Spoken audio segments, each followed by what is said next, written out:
This is the Atlantic Meridional Overturning Circulation, or the AMOC for short.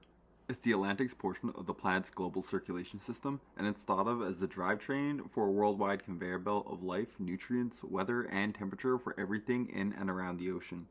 This is the Gulf Stream current. It travels through the Gulf of Mexico, off the eastern seaboard, and out into the Atlantic. As it does, it brings the heat of the Gulf with it, drives the wave and current energy towards the east, while also raising temperatures around the Atlantic, all the way up to 10 to 15 degrees on average in much of Europe. As the current hits the northern reaches of the Atlantic, it turns cold and dense as it loses much of its heat and salinity due to the higher latitude and increase in fresh meltwater. This current then gets heated back up later in the convection cycle through upwelling. The problem is we are being threatened by a breakdown in this cycle due to climate change, and that breakdown would lead to a dramatic sea level rise and unpredictable changes to climate and weather patterns. If that sounds familiar, it's because this entire AMOC threat, right down to identifying it based off water temperatures, is the plot to the movie The Day After Tomorrow. Now, as threatening as the real life situation is, please realize that this isn't like Hollywood, so we aren't going to get mile high tsunamis and a snowball Earth over a week's period. It'd be a decades to centuries long process. But even though no one can say for certain if it will collapse this century, it's still very possible according to research we'll cover shortly.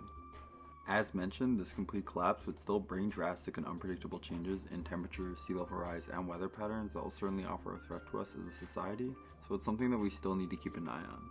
And this is Dr. Peter Ditlevson, who along with his wife, Dr. Susan Ditlevson, are doing just that.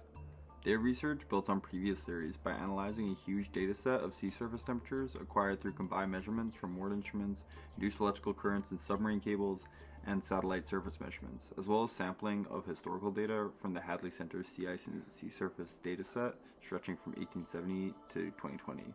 The Ditlevsons use sea surface temperature since the temperature readings for seawater are the most straightforward indicator for tracking the disruption of the thermohaline AMOC system.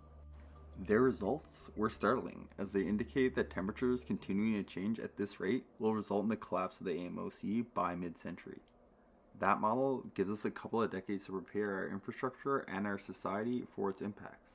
Since we still have time, we as a society need to continue to prioritize research like this to better understand our changing climate and the effects we may be having on it.